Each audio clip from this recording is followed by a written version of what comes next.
Zephyr Hawthorne took the night shift job at the Route 66 McDonald's in Arizona during March of 2023. The location sat in the middle of nowhere, a solitary beacon of neon light surrounded by endless desert. The nearest town was 40 miles in either direction, and the highway stretched empty for hours at a time. The building was a vintage design from the 1960s, restored to look authentic for tourists during the day. But after 10 p.m., when the last tour bus left and the desert grew quiet, the place transformed into something entirely different. The district manager, Elena Rodriguez, met Zephyr on his first day. She was a stern woman who spoke with the authority of someone who'd seen things she couldn't explain, but had learned to accept them. "This isn't a normal McDonald's," she said, handing him a thick binder. "These are your night protocols. Study them, memorize them. Your life depends on following them exactly." The binder contained 47 rules, typed on yellowed paper that looked decades old. Rule 1. The restaurant operates alone from 10 p.m. to 6 a.m. No other employees will be scheduled. If someone claiming to be McDonald's staff arrives during night hours, do not let them inside under any circumstances. Rule 2. The drive-thru must remain open, but customers can only order items currently available. If someone asks for anything not on the menu, tell them you're out of ingredients and suggest they try again tomorrow. Rule 3. Between midnight and 3 a.m., if you see lights approaching from the desert instead of the highway, immediately turn off all exterior lighting and lock every door. Do not serve anyone until the lights disappear. Rule 4. The jukebox in the corner will sometimes play songs from the 1950s and 1960s on its own. When this happens, let it finish the entire song before unplugging it. Never interrupt a song halfway through. Rule 5. If a customer pays with old silver coins or bills from before 1970, accept the payment, but do not put the money in the register. Place it in the red box under the counter and count it as a free meal in your reports. Rule 6. The restroom lights will flicker exactly 13 times every night between 1 a.m. and 2 a.m. Count the flickers carefully. If there are more or fewer than 13, immediately call the emergency number on page 47 of this manual. Rule 7. Never serve food to customers whose reflections you cannot see in the drive-thru window. Politely tell them the system is down and ask them to come back tomorrow. Rule 8. If the ice cream machine starts running on its own, producing ice cream when no one ordered it, collect the ice cream in a container and leave it on the counter. It will be gone by morning.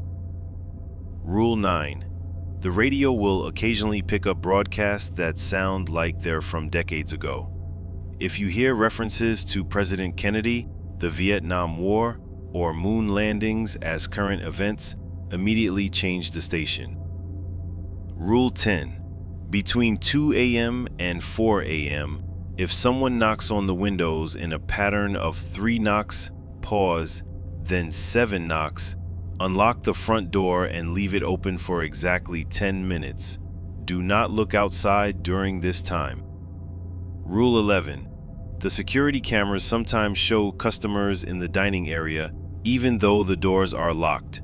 If you see people eating at the tables on the monitors, check that all doors remain secure, but do not enter the dining area until sunrise. Rule 12.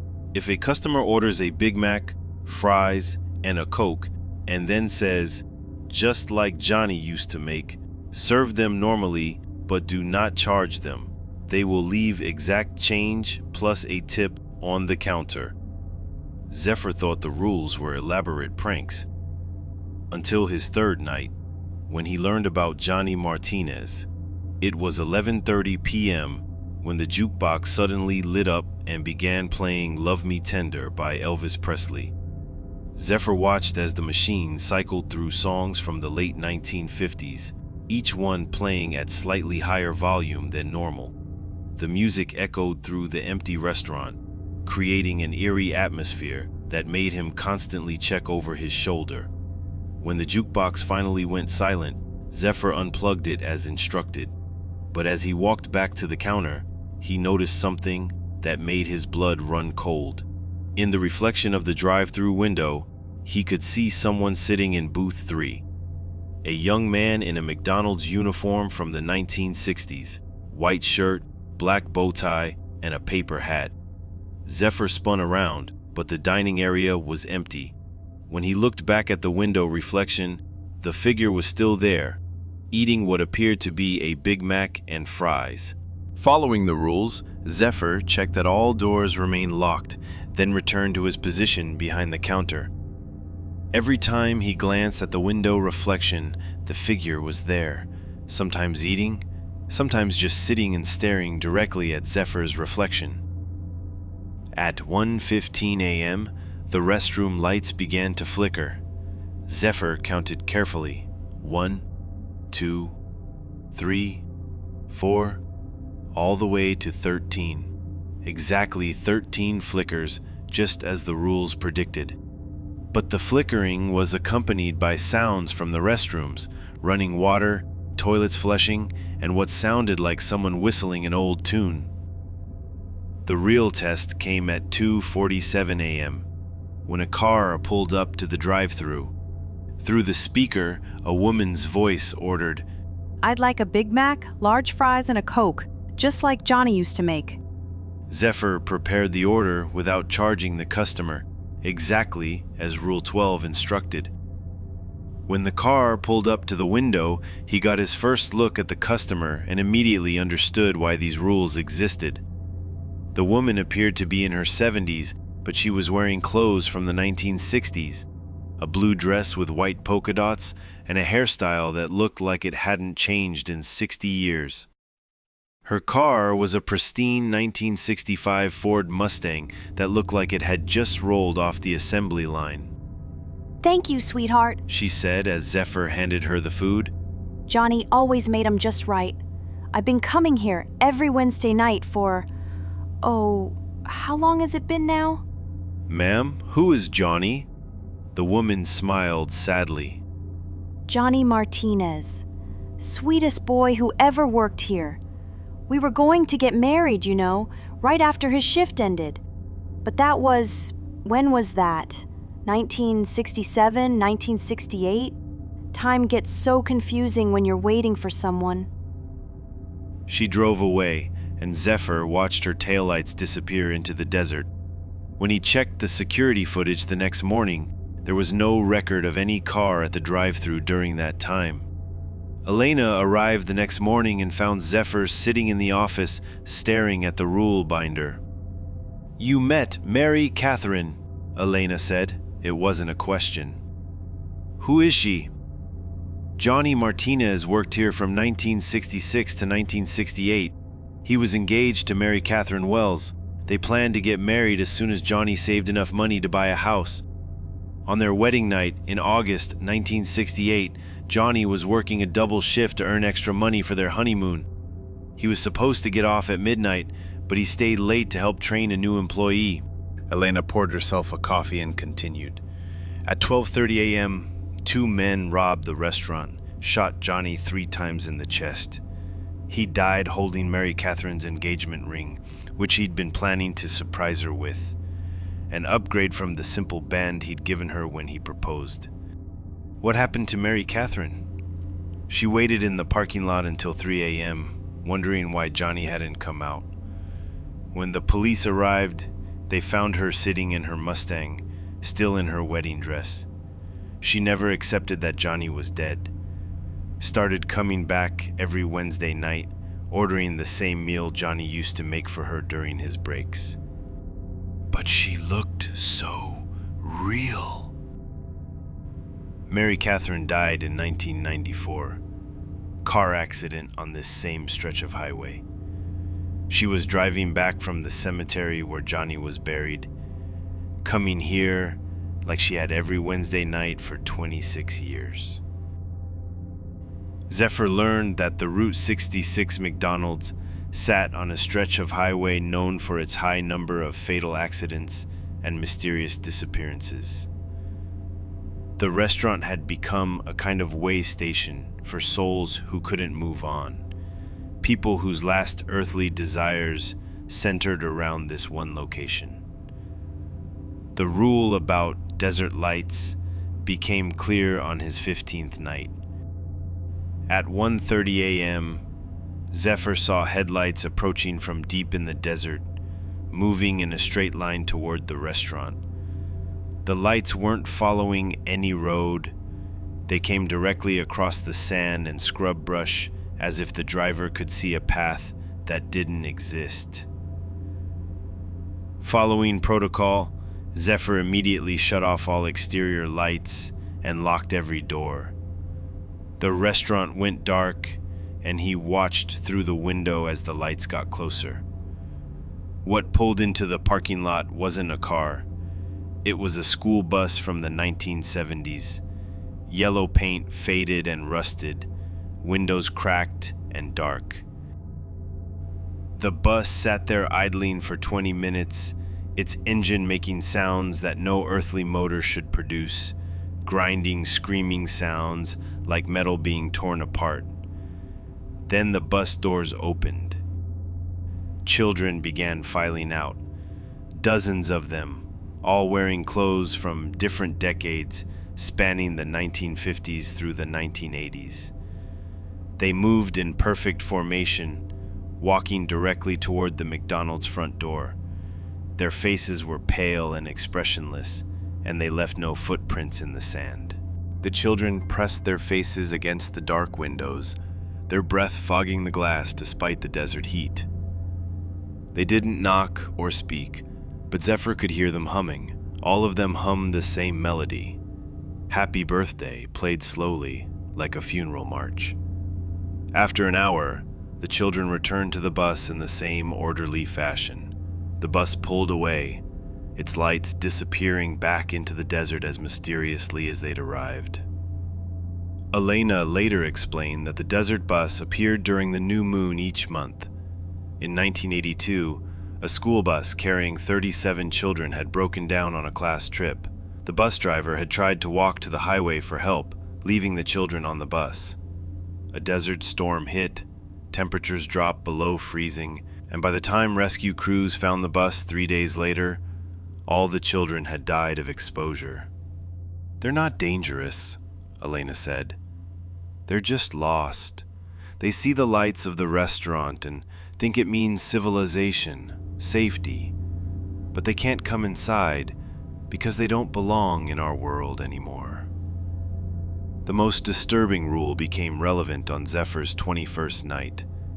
A customer pulled up to the drive-through window, but when Zephyr looked at them in the reflection, he saw nothing.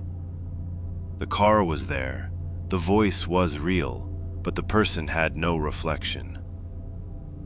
"Welcome to McDonald's," Zephyr said, his voice shaking slightly.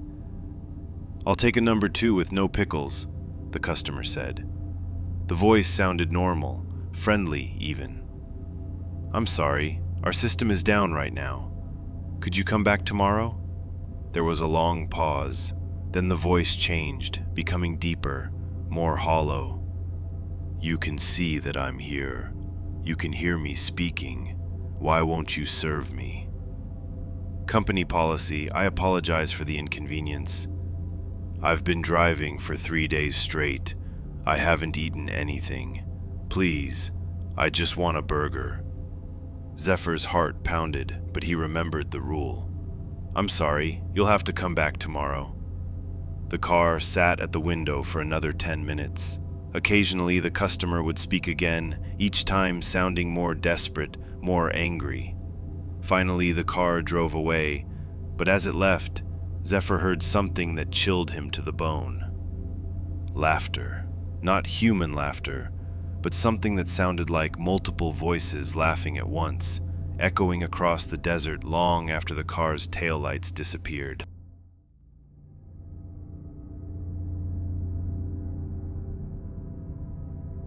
Riker started his overnight shift at a McDonald's in downtown Boston during the winter of 2021. The location stayed busy until around 2 a.m. with bar crowds and hospital workers then became dead quiet until the morning rush. That's when the real shift began. It started with shadows that moved wrong. Not the typical play of light from passing cars or flickering fluorescents. These shadows moved independently, sliding across walls and floors like living things searching for something. The first time Riker noticed, he was cleaning tables in the dining area around 2:30 a.m. A shadow passed directly in front of him, roughly human-shaped but too tall and thin. He looked up, expecting to see someone walking by the windows, but the parking lot was empty. The shadow continued moving across the wall, disappearing behind the counter. He convinced himself it was just fatigue. Night shifts played tricks on your mind. 2 nights later, while restocking napkin dispensers, he saw a child sitting in booth 7. A little girl, maybe 6 years old, wearing a yellow dress that looked like it belonged to a different decade. She sat perfectly still, hands folded on the table, staring directly at him. Riker blinked hard and looked again. The booth was empty. But the impression of her remained so vivid he could still see the pattern on her dress, the way her dark hair fell across her shoulders. He approached the booth cautiously. The seat was warm, as if someone had just been sitting there. The encounters escalated quickly. During his second week, Riker was working the fryer when he heard children laughing. Not unusual near a McDonald's, except it was 3 a.m. and the sound was coming from inside the restaurant. Multiple children playing some kind of game that involved running and hiding. He turned around, expecting to see kids who had somehow gotten inside, but the dining area was empty. The laughter continued for several minutes, moving from table to table as if the children were playing tag. He could hear their footsteps on the tile floor, the scrape of chairs being moved, even whispered conversations, but he saw nothing. The invisible children became regular visitors. Some nights they were quiet, just present in ways he could sense but not see. Other nights they were active, laughing, playing, occasionally crying. He learned to work around their presence, continuing his tasks while phantom footsteps ran circles around him. The most disturbing encounter happened during his 3rd week. While cleaning the men's restroom around 1:45 a.m., Riker heard a man's voice coming from one of the stalls. Deep, adult voice, speaking in what sounded like a one-sided phone conversation. "I told you I'd be here," the voice said. "Same time as always. Yes, I brought what you wanted." Riker could see under the stall doors. All 3 were empty, but the voice continued, growing more agitated. "Don't lie to me. You said if I came here every night you'd give her back. It's been 43 days. Where is my daughter?" The desperation in the man's voice was heartbreaking. Riker wanted to help, to respond somehow, but how do you comfort someone you can't see? "Please," the voice broke. "I just want to see Sarah again. I know she comes here. I know she's waiting for me." Sarah, the little girl in the yellow dress. The conversation ended abruptly. Riker finished cleaning in silence, but as he left the restroom, he felt someone brush past him. A man, tall and broad-shouldered, carrying the weight of unbearable grief. That night, Sarah appeared in booth 7 again. This time, Riker saw her clearly. Not just a glimpse, but a sustained sighting that lasted several minutes. She looked exactly as he'd remembered. Yellow dress, dark hair, sad eyes that seemed much older than her face. She was waiting. The pattern became clear over the following weeks. The man would arrive around 1:45 a.m., always going to the restroom, always pleading with someone unseen. Sarah would appear shortly after, sitting in booth 7, patient as only children can be. They were connected, father and daughter, trapped in some kind of loop that played out every night in an empty McDonald's, but they could never quite find each other. Riker began staying later into his shifts, watching for them. He wanted to help somehow, to bridge the gap between them. One night he tried speaking to Sarah directly. "Your dad is looking for you," he said softly. She turned her head toward him. The first time she'd acknowledged his presence. Her mouth moved, but no sound came out. She pointed toward the restroom, then back at herself, then shook her head sadly. She knew. She knew he was there, just as he knew she was there, but something prevented them from connecting. Riker worked that location for 6 months before transferring to a day position. His replacement, Camden, mentioned during training that the location felt active at night, but never specified what he meant. Some stories don't have endings. Some people don't find closure. And some McDonald's become meeting places for those caught between what was and what should have been. But every night a father searches and a daughter waits, invisible to each other, but real to anyone willing to see.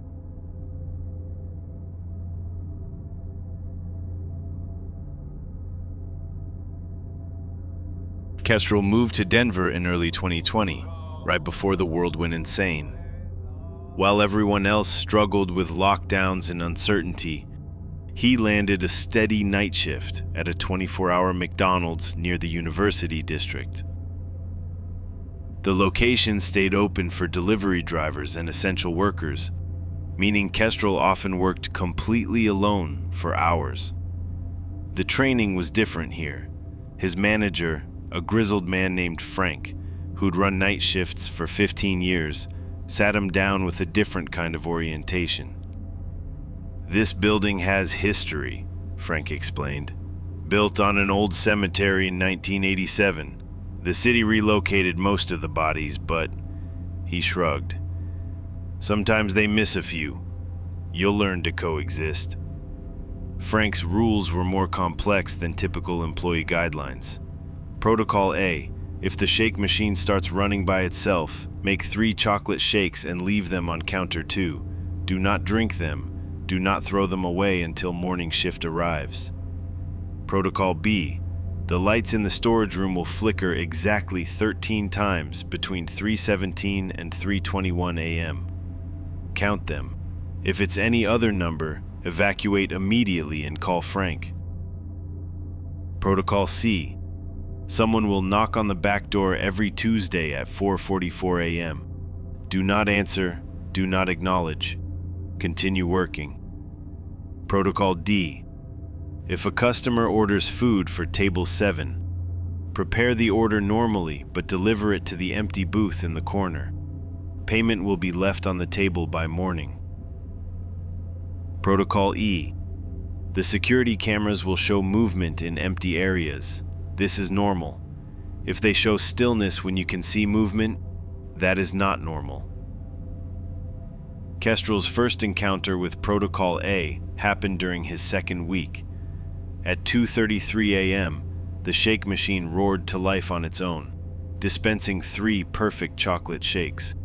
Following instructions, he placed them on counter 2 and continued his cleaning routine. Throughout the night, he noticed the shake levels slowly decreasing, though no one had entered the restaurant. By 5 a.m., all 3 cups were empty. The morning manager, Sarah, disposed of them without comment, as if this happened regularly. Protocol B proved more unsettling. Kestrel began timing the storage room light flickers obsessively. Every night, between 3:17 and 3:21 a.m., exactly 13 flickers. On his 6th Tuesday, they flickered 11 times. Following protocol, he grabbed his keys and headed for his car. As he reached the parking lot, he heard what sounded like dozens of people talking inside the restaurant. their voices overlapping in urgent conversation. He called Frank, who arrived 20 minutes later with another employee. They entered together, finding nothing unusual except that every single napkin dispenser had been emptied, with napkins scattered across every surface in intricate patterns. "Good call," Frank said simply. "We'll reset tonight." The Tuesday door knocking began Kestrel's third week. At exactly 4:44 a.m., 5 deliberate knocks echoed from the back entrance. He continued assembling burger patties, pretending not to hear. The knocking repeated every few minutes until 5:15 a.m., then stopped. One Tuesday, curiosity got the better of him. He approached a back door and looked through the security monitor. No one was there, but the knocking continued, coming from somewhere inside the door itself. Protocol D created Kestrel's strangest encounters.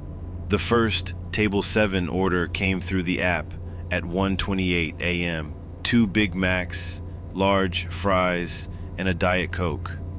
Customer name, reserved. He prepared the order and carried it to the empty corner booth. The restaurant was completely empty, but he felt watched. He placed the food down and retreated to the kitchen. When he checked an hour later, the food was gone and a $20 bill lay on the table, exact payment plus tip. This happened twice more during his employment. Each time, food disappeared and exact payment appeared. Security cameras showed nothing but empty booths. Protocol E became routine after the first week. Cameras regularly showed shadows moving through empty dining areas, figures passing by windows, and doors opening on their own. Kestrel learned to ignore the monitors unless something felt different. That difference came during a particularly quiet 4 a.m. hour. The monitors showed their usual phantom activity, but Kestrel could see actual movement in his peripheral vision. A figure standing near the front counter. The cameras showed nothing in that area. According to Protocol E, this was not normal. He followed emergency procedure and called Frank, who arrived with backup within minutes. They found the restaurant empty, but every single French fry had been removed from the warmer and arranged in perfect geometric patterns across 3 tables. "First time I've seen that," Frank admitted. "But the patterns, they're actually mathematical sequences, Fibonacci numbers." Kestrel worked that location for 6 months before the pandemic restrictions lifted and he found day work. His replacement lasted 2 weeks before quitting without explanation. The replacement after that made it 1 month. Frank eventually offered Kestrel a management position to return to nights. The pay was excellent, and he'd proven he could handle the protocols. Kestrel declined. Some experiences are better left in the past. But he still drives by that McDonald's sometimes, late at night. The lights are always on, and if you look carefully through the windows, you can sometimes see more movement than the single night worker could possibly make. The protocols continue. They have to.